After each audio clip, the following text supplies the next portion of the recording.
আজকে আমি একটা ভিডিও করতে বসলাম।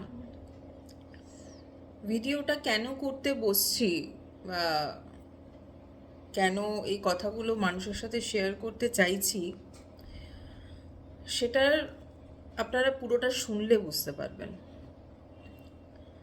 আমার মনে হলো মানুষকে এগুলো জানানোর প্রয়োজন।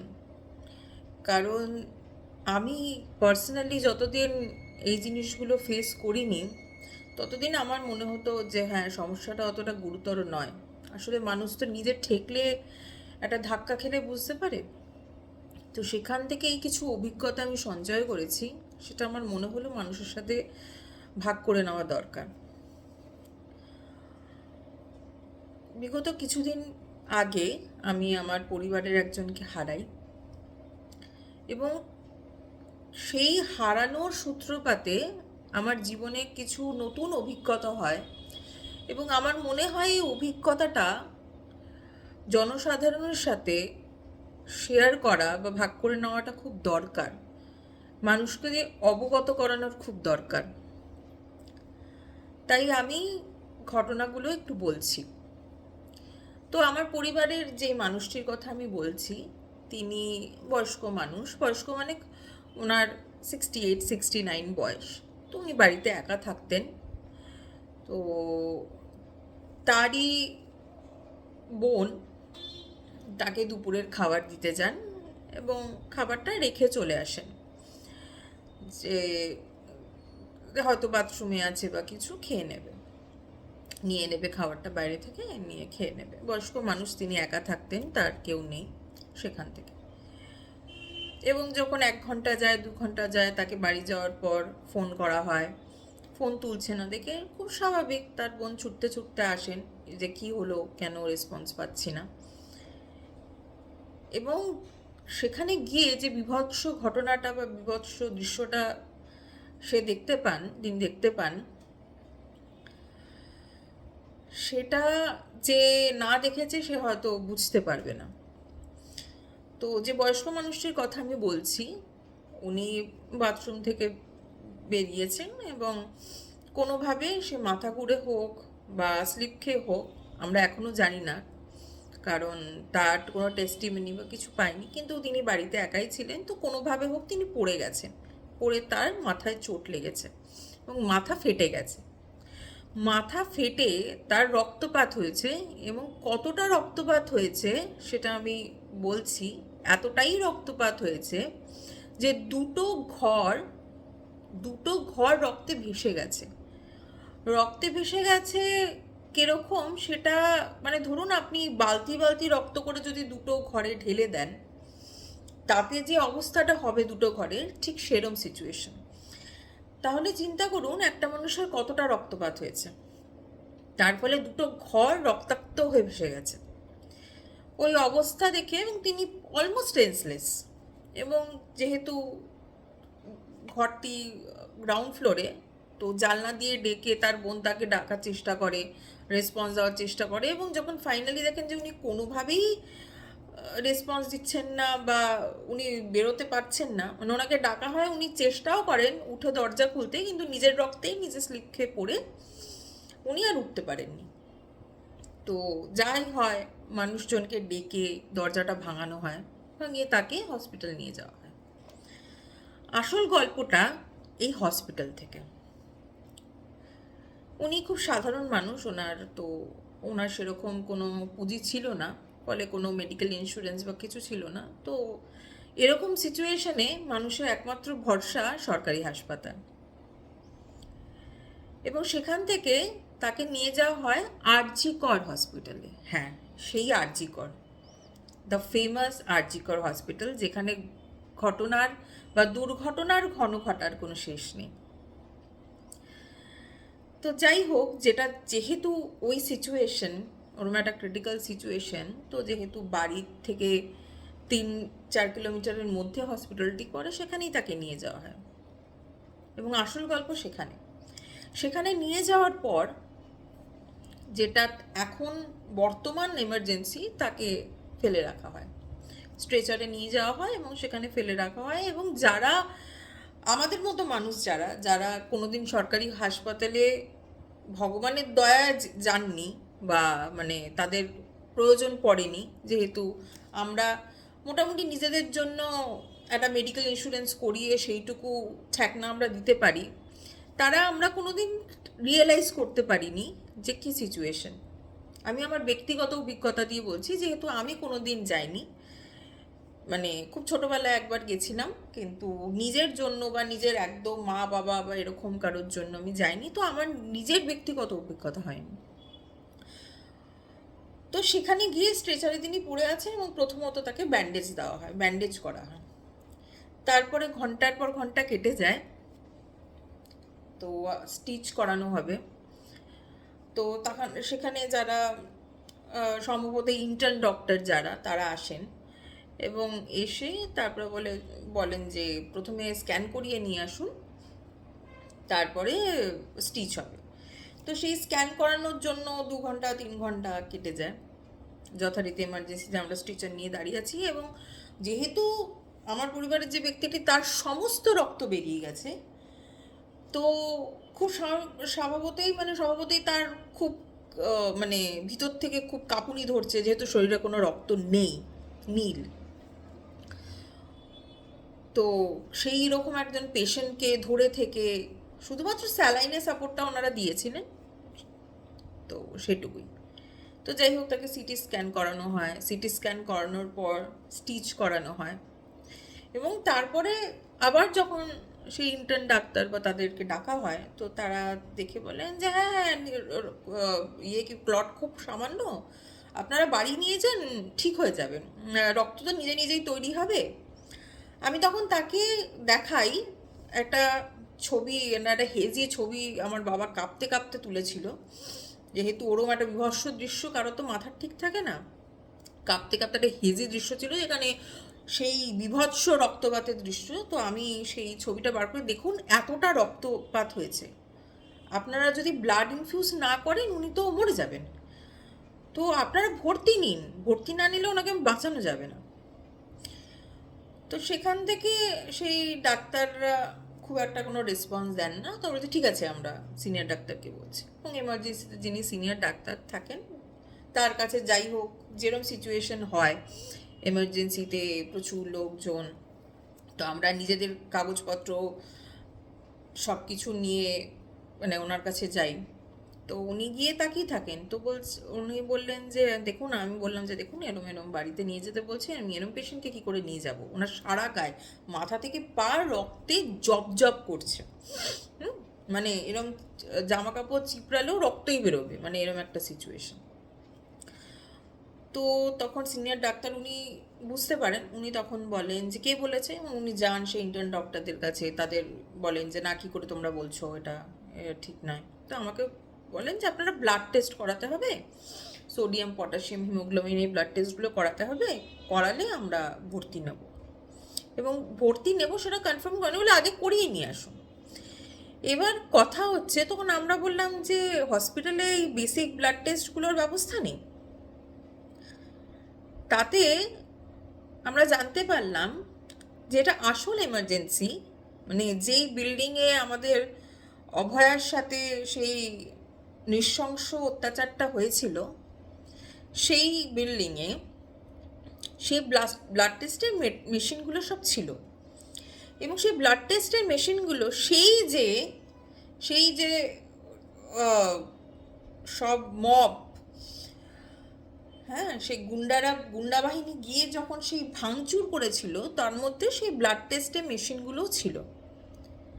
আজকে অভয়ার ঘটনাটি হয়ে গেছে 2 বছর হতে চলল, এখনও তার রিপ্লেসমেন্টে কোনো নতুন মেশিন আসেনি।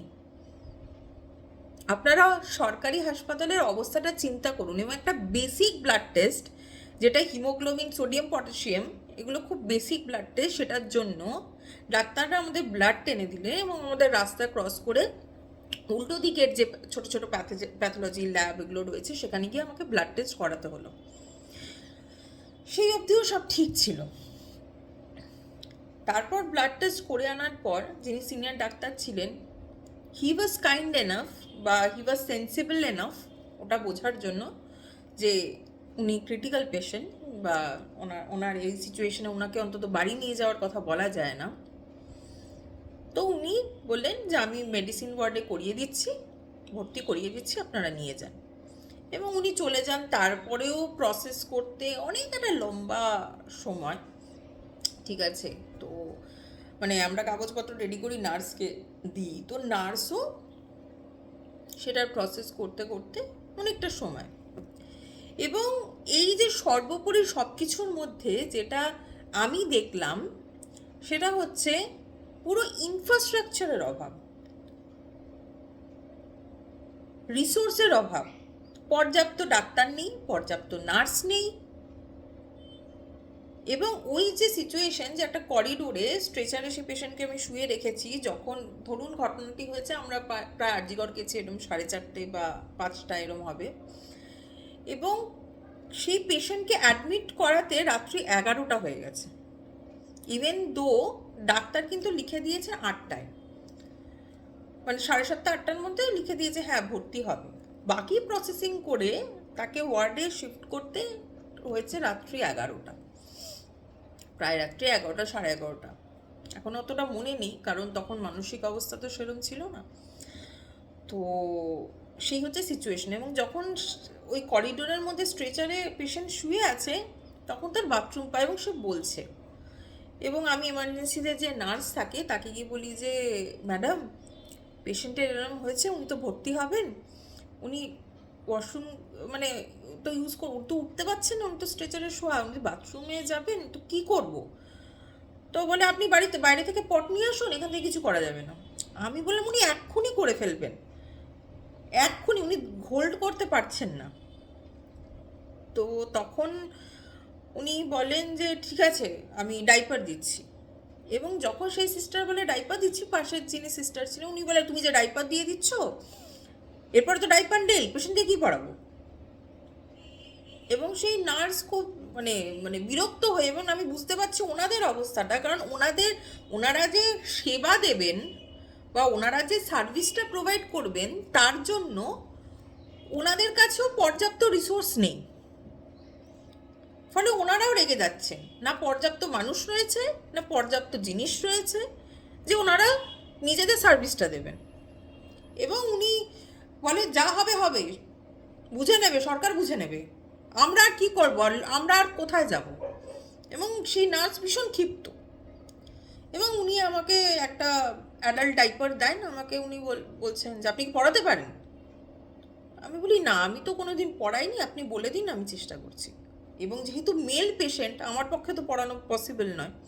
তো যাই হোক, আমি দেখে আসি, দেখে এসে এবং সেই ওপেন জায়গায় একটা করিডোরে স্ট্রেচারে পেশেন্ট নিয়ে আমি দাঁড়িয়ে আছি, সেখানে গিয়ে যারা পুরুষ মানুষ রয়েছেন আমার সাথে তাদেরকে বলি যে চেঞ্জ করে দিন, কারণ আমার পক্ষে শুধু সম্ভব নয় সেই ক্ষেত্রে। তো ডাইপারটা পরিয়ে কোনো রকমে ওই সিচুয়েশনটা থেকে মুক্তি পাওয়া যায়। এবং ফাইনালি রাত 11টার সময় ভর্তি হয়। তারপর থেকে গল্প, কারণ আমি ওয়ার্ডে উঠতে পারিনি, কারণ স্ট্রেচার নিয়ে তো আমার পক্ষে ওঠা সম্ভব না, এবং 2-3 জনের বেশি ওনারা উঠতে দেবেন না। সেক্ষেত্রে যারা পুরুষ মানুষ ছিলেন তারাই উঠেছিলেন। এবং আমি দুর্ভাগ্যবশতভাবে আমি ওই সময় ওয়ার্ডের সিচুয়েশনটা দেখতে পারিনি।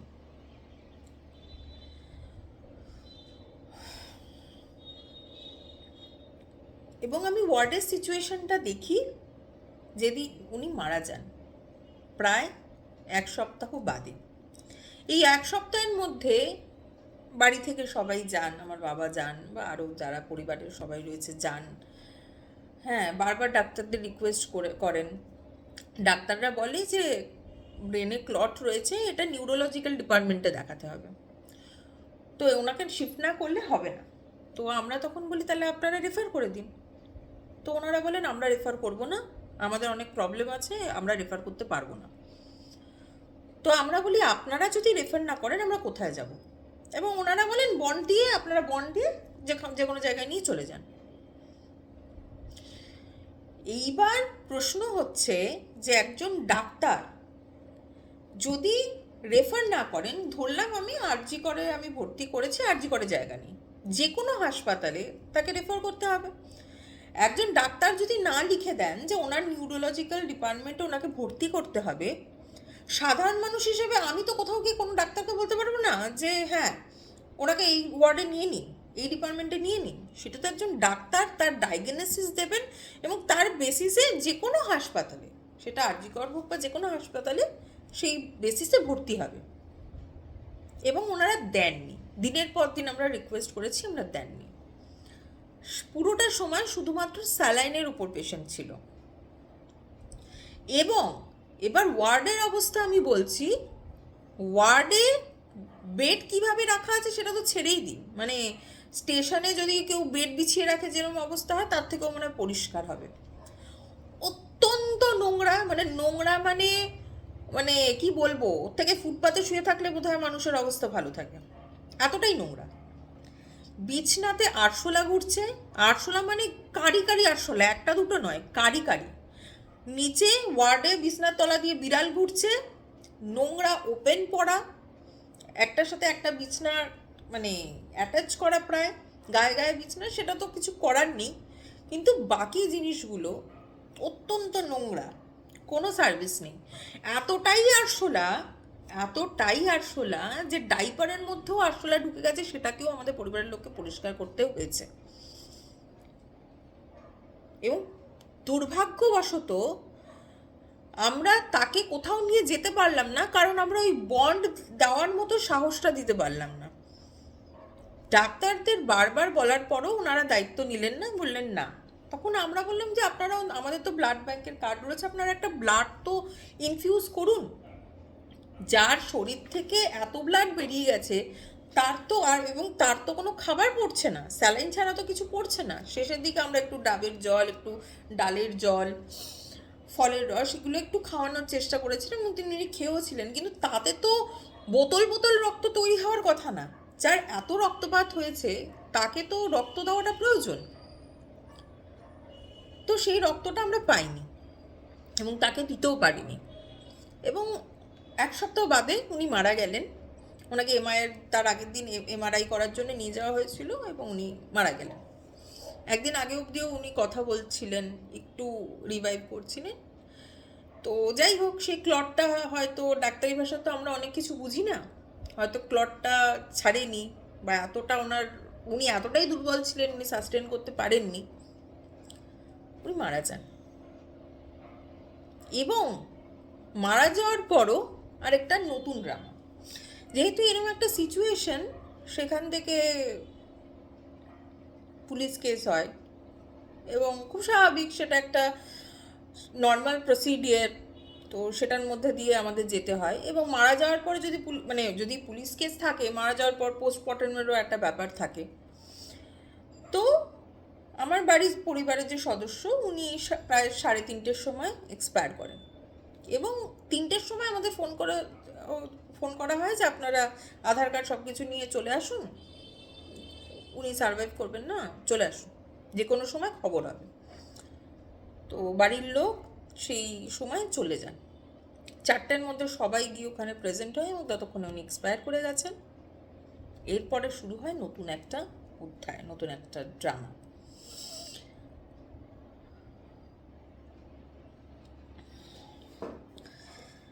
সেইখান থেকে এবং আমি ভর্তি করার পরে, তারপরে আমি সেই দিনই উঠতে পারি ওয়ার্ডে, কারণ সবাই তো দুজনের বেশি বা একজনের বেশি তো কাউকে যেতে দেয় না। এবং আমি তার আগে কোনো দিন যাইনি, কারণ যেহেতু যারা কাজ করতে পারবে, কারণ পেশেন্ট তোলার ব্যাপার আছে, ডাইপার পরানোর ব্যাপার আছে, অ্যাটেন্ডেন্ট রেখেও তারা খুব একটা কিছু করেননি। তো সেক্ষেত্রে আমি যেদিন মারা যায়, যেহেতু আমি অ্যাডমিট করিয়েছিলাম, আমি যাই। আমার প্রথমে বলা হয় যে যিনি অ্যাডমিট করেছেন ওনার ছাড়া কোনো কাগজপত্র এগোবেন না। আমি তখন আমার অফিসে রয়েছি নিউ টাউন। তো ওই খবরটা পাওয়ার পর একজন পরিবারের মানুষ মারা গেছেন, এমনি একটা নার্ভাসনেস কাজ করে। তো আমি পড়ি কি মরি করে কোনো রকমের কাজকর্ম ছেড়ে আমি দৌড়াই আরজি কর। এবং আমিও প্রায় আমি 6টা নাগাদ পৌঁছাই, 6টা এরকম পৌঁছাই, 5:30 6টা এরকম হবে, আমি পৌঁছাই হসপিটালে এবং ওয়ার্ডে ঢুকি। এবং ওয়ার্ডের অবস্থা দেখে আমার তো ভিমড়ি খাওয়ার জোগাড়, কারণ ওইভাবে কোনো মানুষ থাকতে পারে কোনো মানুষকে মানে তার মধ্যে সেটা একটা হাসপাতাল, মানে একটা হাসপাতালের একটা মেডিসিন ওয়ার্ড, যেখানে কোনো কাটাছেঁড়া হওয়ার কথা নয়, কোনো নোংরা কথা নয়, সেটা সব থেকে পরিষ্কার থাকার কথা, এবং সেই ওয়ার্ডেই এতটাই নোংরা, মানে আমি যদি ওই সময় আমার মতিস্থির থাকতো আমি হয়তো ভিডিও বা ছবি তুলে আনতাম, কিন্তু সেই পরিস্থিতিতে সেই মানসিকতা বা কোনো কিছুই জন্মায়নি। তো সেখান থেকে ওখানে গিয়ে বললাম, তো ওনারা বললেন যে 4 ঘন্টা না হলে তো হবে না, আপনারা আসুন 8টা, সাড়ে 8টার সময় আপনারা আসুন, মর্গে পাঠিয়ে দেওয়া হবে। তারপর যে ডাক্তার ডেথ সার্টিফিকেটটা ডিসিটা দিলে মর্গে পাঠাবে। আমরা বললাম ওয়েল এনাফ। 8:30টায় গেলাম, বললো হয়নি, আপনারা 9টা, সাড়ে 9টার দিক খোঁজ দিন। 9টায় গেলাম, 9টা 10টা বা সাড়ে 9টা নাগাদ গেলাম, গিয়ে কথা বলছি, তখনও হয়নি। এবং আমাদের পরিবারের সবাই ঘুরিয়ে ফিরিয়ে যাচ্ছে একই রকম, হ্যাঁ ডাক্তার আসবে। আমরা বলছি ডাক্তার কখন আসবেন? এখান থেকে প্রায় 3:30 থেকে সবাই দাঁড়িয়ে আছে, এবং যারা দাঁড়িয়ে আছে আমি বাদে সবাই সিনিয়র সিটিজেন, এবং ওই বিভৎস গরমে ওরম একটা সিচুয়েশনে সবাই অসুস্থ হয়ে পড়েছে। একটা মানসিক ধাক্কা পরিবারের মানুষ মারা গেলে যেটা হয়, এবং সবাই অসুস্থ হয়ে পড়ছে। এবং আরজি করে যারা যায় তারা জানে আরজি করে একটা বসার জায়গা নেই, কনস্ট্যান্ট সবাই মিলে দাঁড়িয়ে আছে এবং সবাই অসুস্থ হয়ে পড়ছে। তো সেক্ষেত্রে আমি বলি, এবং ফাইনালি আমি উঠি 10:30টায়। 10:30টায় উঠে আমি বলি আপনাদের সমস্যাটা কী হয়েছে? আপনারা এতক্ষণ বলছেন যে, এতক্ষণ তো হতে পারে না যে আপনারা একবার বলছেন যে যে ডাক্তার ভর্তি করেছিল উনি এসেই ডেথ সার্টিফিকেট দেবেন, আজকে যদি উনি ওই ডাক্তারের কিছু হয় বা উনি কোনোভাবে আনঅ্যাভেলেবল থাকেন, তাহলে কি সেই মৃত মানুষটা ডেথ সার্টিফিকেট পাবে না? সমস্যাটা কি? এবং আমি বলি আপনি সত্যি কথা বলুন, সমস্যাটা কী হয়েছে? উনি বলছে একটা ইন্টারনাল প্রবলেম হয়ে গেছে। যিনি নার্স ছিলেন উনি বলে একটা ইন্টারনাল প্রবলেম হয়ে গেছে। আমি বলছি কী প্রবলেম হয়েছে? আমি তখন বললাম কী প্রবলেম হয়েছে আপনি ওপেনলি বলুন। একজন পরিবারের একজন শেষ হয়ে গেছে, এবং এমন একটা সিচুয়েশন যে বাকি মানুষরাও অসুস্থ হয়ে এখানে পড়ে যাবে, অজ্ঞান হয়ে যাবে, এরকম একটা সিচুয়েশন, অসুস্থ হয়ে অলরেডি তাদের অসুস্থ বোধ করছে, এবং এদের মধ্যে কারোর কিছু একটা হয়ে যাবে। তা আপনি আমাকে সত্যি কথা বলুন কী হয়েছে। এবং উনি বলেন যে এই যে ওনার যে কাগজপত্র ছিল সেই কাগজপত্র অন্য একটা কোনো লটে ঢুকে সেটা লক অ্যান্ড কি হয়ে গেছে। তো আমাকে এমএসভিপি এর সাথে কথা বলতে হবে, কথা বলে আমাকে, যেহেতু রাত্রে কোনো আলমারি খোলার আমাদের কাছে পারমিশন নেই, তো আমি চেষ্টা করছি সেটা করানো। আমি বললাম এই কথাটা আপনি সন্ধ্যে থেকে আমাকে বললেন না কেন? আমাদের পরিবারের লোক বারবার আসছেন, আপনারা এক এক সময় এক একটা কথা বলছেন, যুক্তিহীন কথা বলছেন, যেটার কোনো মানে নেই। তাহলে আপনারা এই কথাটা এইভাবে কেন বলছেন? সত্যি কথাটা বলুন। আমরা তো দূর থেকে আসিনি, সেরকম হলে যদি রাত্রে কিছু প্রসেস না হয় আমরা চলে যাব, আবার সকালে আসব। আর আপনি বলুন, এবং আপনারা সিচুয়েশনটা চিন্তা করুন পেশেন্টের, যে আমার যে পেশেন্ট তিনি এক্সপায়ার করে গেছেন, তিনি ওই বেডে শোয়ানো সেই 3:30 যে সময় উনি এক্সপায়ার করেছেন তখন থেকে কাট্টু রাত্রি 10:30, 11:15 ওইভাবে শোয়ান, এবং তার বিছনার সাথে তার বেডের সাথে গায়ে লাগানো আরও বেড আছে, এবং পাশের লোক বসে আছে, তারা খাচ্ছে, তারা সব কিছু করছে। এবং ভাবুন ওখানে কোনো এসি নেই, বডি কিছুক্ষণের মধ্যে ডিকম্পোজ হওয়া শুরু করবে, গন্ধ বেরোনো শুরু করবে। তো আমি বলি যে আপনারা যে এইভাবে রেখেছেন, আপনার তো অন্য পেশেন্টরা অসুস্থ হয়ে পড়বে, সেক্ষেত্রে আপনারা কী করবেন? তো ওনারা বলে আমাকে একটু সময় দিন, আমি কথা বলছি। এবং ওনারা তারপরে কথা বলেন, সেই এমএসভিপির থেকে পারমিশন নিয়ে বলে আমরা রাত্রেবেলা কাগজপত্র সব ঘেটে বার করছি, করে প্রসেস করছি। আমি বললাম কতক্ষণ হবে? বলো দেখুন সব করতে করতে 12:30, 1টা এরকম হয়ে যাবে। তো আপনারা তো দূরে থাকেন না, আপনারা একটা কাজ করুন, আপনারা চলে যান, কাল সকাল সকাল চলে আসবেন। তার মাঝখানে আমরা সব কাগজপত্র প্রসেস করে মর্গে পাঠাবো, আপনারা মর্গ থেকে বডি কালেক্ট করা যা প্রসিডিওর সেটা করবে। এবং আমরা বলি দেখুন, যেহেতু একটা পোস্টমর্টম কেস, আমাদের সামনে অনেক বড় ধাক্কা, থানাতে যেতে হবে, সেখান থেকে ক্লিয়ারেন্স করতে হবে, এবং বিভিন্ন বিভিন্ন কাজ রয়েছে, এবং সেটা করতে করতে আমরা কিন্তু ক্রিমেশনটাও ভালোভাবে করতে পারবো না, এবং সেটা যদি আরও ডিলে হয়ে যায় আমাদের খুব সমস্যা হয়ে যাবে আজকে রাত্রের মধ্যে যদি আপনারা না ছাড়েন। এবং সেখান থেকে যাই হোক আমরা ওনারা ভরসা দেওয়ার পর আমরা চলে আসি। চলে আসার পর যথারীতি পরের দিন যাই, গিয়ে সব কিছু প্রসেস করতে করতে রাত, তার পরের দিন পুরো গোটা দিনটা চলে যায় ক্রিমেশন করতে, থানা থেকে সব ক্লিয়ারেন্স নিয়ে ক্রিমেশন করতে। এইবার আমি কেন এতগুলো কথা মানুষের সামনে তুলে ধরলাম, আমি জানি এটা একটা অনেক লম্বা লম্বা ভিডিও হয়ে যাচ্ছে, এতটা কথা কেন তুলে ধরলাম এটা বোঝানোর জন্য, আমরা যাদের ভোট দিয়ে আনছি, সরকারে আনছি, তারা বেসিক ইনফ্রাস্ট্রাকচারটা দিতে পারছে না। আমি হলফ করে বলতে পারি, আমি 20 বছর আগে বা তার 20-22 বছর আগে আমি আরজি কর গেছিলাম, এর থেকে বেটার সিচুয়েশন ছিল। আমি এটা হলফ করে বলতে পারি, অন্তত চিকিৎসাটা ভালোভাবে হতো। এখন চিকিৎসাটুকু হয় না আরজি করের মতো একটা হসপিটালে, বাকি হসপিটালের সিচুয়েশন আমি জানি না। এবং আমাদের সাথে যে ঘটনাটা হয়েছে, যে আমরা বারবার ডাক্তারকে বলছি তারা রেফার করেনি, এইটা শুধু আমাদের সাথে হচ্ছে না, এটা অনেকের সাথে হচ্ছে। আমি যেদিন সব কিছু কথা বলে লাস্ট হসপিটাল থেকে বেরিয়ে আসছি, আমার চোখের সামনে দেখা এটি 17 বছরের ছেলে মারা গেছে এবং তার বাবা মেঝেতে বসে, বাইরে বসে বুক চাপড়ে কাঁদছেন, ঠিক একই কারণে যে কোনো একটা ডিপার্টমেন্টে তাকে রেফার করতে হতো, কিন্তু ডাক্তাররা করেননি, কারণ করলে তাদের উপরে চাপ আসছে, তাদেরকে জবাবদিহি করতে হচ্ছে, ফলে তাদের কোথাও না কোথাও একটা হাত পা বেঁধে দেওয়া হচ্ছে।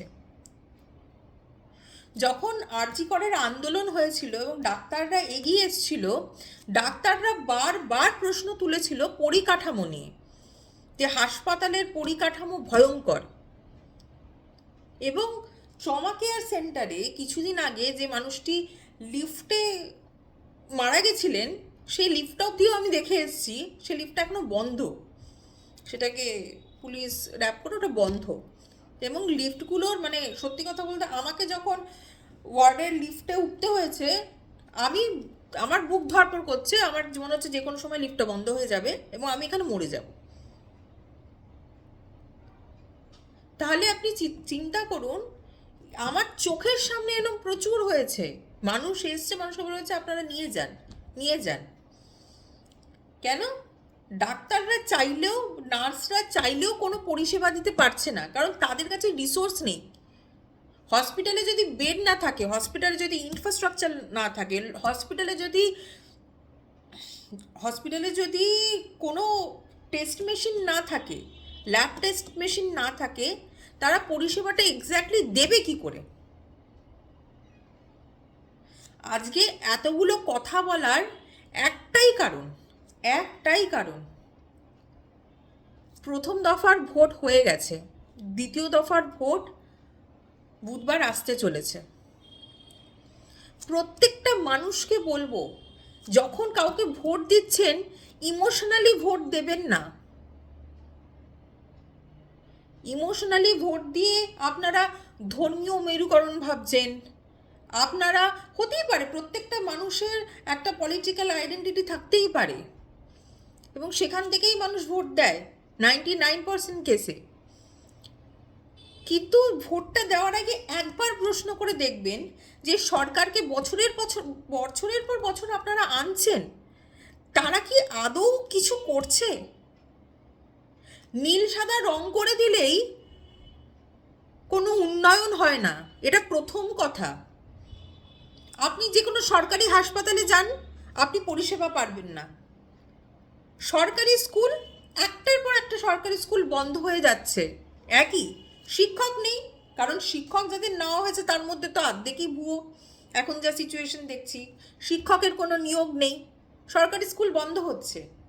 অথচ একটা সময় ছিল সরকারি স্কুলের টিচারদের কাছেই কিন্তু আমরা পড়াশুনো করেছি, এত ভালো মানের টিচার ছিল, শিক্ষক ছিল আমাদের। সরকারি স্কুল বন্ধ হয়ে যাচ্ছে, সরকারি হাসপাতাল কিচ্ছু নেই, রাস্তাঘাট এতদিন ভাঙা ছিল। ভোটের আগে দেখুন কলকাতার কোনায় কোনায় প্রত্যেকটা রাস্তা হয়ে যাচ্ছে, কেন? ভোট আসছে। এবং যেগুলো অসমাপ্ত রয়েছে সেগুলো ভোটের পর আদৌ হবে কি হবে না তার কিন্তু কোনো গ্যারেন্টি নেই। আজকে আমি যে কথাগুলো বলছি, অনেক মানুষ হয়তো যারা বর্তমান সরকারকে সাপোর্ট করেন তারা এসে আমাকে গালিগালাজ করবেন, খারাপ কথা বলবেন, অনেক কিছু বলবেন, কিন্তু একবার ভেবে দেখবেন কালকে যখন আপনার বাড়ির একটা বিপদ হবে তখন কেউ কিন্তু এই পরিষেবাগুলো আপনাকে দিতে পারবে না যদি সরকার সেই ইনফ্রাস্ট্রাকচার না তৈরি করে। মানুষ মনে করছে যে আমরা ভাতা পাচ্ছি, সরকার এত টাকা দিচ্ছে, অমুক স্ত্রী তমুক স্ত্রী অমুক ভাতা। কেউ কি একবার ভেবে দেখেছেন এই ভাতাগুলো এক্স্যাক্টলি আসে কোথায়, আসছে কোথা থেকে? এই ভাতাগুলো আসছে ঋণের টাকায়। সরকার কয়েক লাখ কোটি টাকা অলরেডি ঋণ করে ফেলেছে এবং এই ঋণ একটা না একটা সময় তো শোধ করতে হবে। এবং সরকার কোথা থেকে শোধ করবে সেটা জানেন? আমার আপনার ট্যাক্সের টাকায়। সব জায়গায় ট্যাক্স রাখবে। ট্যাক্স তো অলরেডি আমরা দিই, আরও বাড়বে, সব কিছুতে ট্যাক্স বেড়ে যাবে এবং সেটা কি পরিমাণে বাড়বে সেটার কোনো আন্দাজ আপনাদের নেই। এই যে ভাতা দেওয়ার নামে একটা দুটো জেনারেশনকে যে পুরো পঙ্গু করে দেওয়া হলো, এবার আপনারা বলবেন যে হ্যাঁ গরিব মানুষ পাচ্ছে। অবশ্যই একটা সার্টেন ইনকাম লেভেলের নিচে যদি ভাতা দেওয়া হয় নিশ্চয়ই সেটা দেওয়া উচিত, সেটা একটা মানুষকে এগিয়ে দেওয়ার জন্য সেটা প্রয়োজন। আজকে 40 বছর অবধি ভাতা দিচ্ছেন যারা চাকরি পায়নি তাদের। একটা কথা বলুন তো, এই ভাতাটা দেওয়ার পর তারপরে কি হবে? কর্মসংস্থান আমাদের রাজ্যে এক্স্যাক্টলি কোথায়? প্রত্যেকটা মানুষ যাদের পেটে একটু বিদ্যে আছে তারা যদি একটু ভালো কিছু করতে চায় তাদের নয় রাজ্যের বাইরে যেতে হয়, না হলে দেশের বাইরে। আমাদের রাজ্যে কিচ্ছু নেই। যারা নিম্ন শ্রেণীর আছে তারাও চলে যাচ্ছেন। আপনারা যতজন যারা বাইরে থাকেন আপনি দেখবেন রাজমিস্ত্রি বাঙালি, সোনার বানায় বাঙালি, সব জায়গার লোক বাঙালি। অন্য রাজ্যের লোকের থেকে বোধহয় এখন বাঙালি বেশি হয়ে যাচ্ছে। কেন? কারণ বাংলায় কোনো কর্মসংস্থান নেই। তাই সবার কাছে বিনীত অনুরোধ, যখন ভোটটা দেবেন তখন ইমোশনস থেকে দেবেন না, বা এটা ভেবে দেবেন না যে আমি কাকে পছন্দ করি। এটা ভেবে দিন কোন সরকার আপনার সন্তানকে, আপনার পরবর্তী প্রজন্মকে কর্মসংস্থান দিতে পারে, কোন সরকার আপনাকে সুস্থ স্বাস্থ্য পরিষেবা দিতে পারে, কোন সরকার আপনাকে উন্নয়ন দিতে পারে। উন্নয়ন মানে দুটো গাছ লাগিয়ে দুটো লাইট লাগানো আর দু তিনটে জায়গায় নীল সাদা রং করে দেওয়া নয়। একটা ফাটা ফ্র্যাকচার্ড ব্রিজে নীল সাদা রং করলে সেটাকে উন্নয়ন বলে না। তাই একটু ভেবে দেখবেন যে কাকে আমরা ভোটটা দিচ্ছি আর কেনই বা আমরা তাদের ভোটটা দেব। বাংলায় এবার পরিবর্তনের প্রচুর প্রয়োজন রয়েছে। আপনারা যে কোনো মানুষকে, যে কোনো পার্টিকে সাপোর্ট করতে পারেন, সেটা মানুষের ব্যক্তিগত চয়েস, কিন্তু যারা এত বছরে কোনো কাজ করেনি, উল্টে নিজেদের পকেট গুছিয়েছে, তোলাবাজি, সিন্ডিকেট, এগুলো করে করে করে করে এমন একটা জায়গা তৈরি করেছে যে আমাদের রাজ্যটা পুরো খালি, কিচ্ছু নেই। এবং এমন একটা সময় চলে আসছে যে সময় পশ্চিমবঙ্গটা বৃদ্ধাশ্রম হয়ে যাবে, অলরেডি হয়ে গেছে, বৃদ্ধাশ্রম হয়ে যাবে এবং এখানে এক শ্রেণীর তোলাবাজ, সিন্ডিকেট এরাই থাকবে, গুন্ডারাজ চলবে। কোনো সুস্থ শিক্ষিত মানুষ পশ্চিমবঙ্গে থাকবে না, কোনো শ্রমজীবী মানুষ পশ্চিমবঙ্গে থাকবে না। শুধু থেকে যাবে এই ধরনের মানুষরা যারা দিনের পর দিন, বছরের পর বছর পশ্চিমবঙ্গটাকে তলিয়ে আনছে।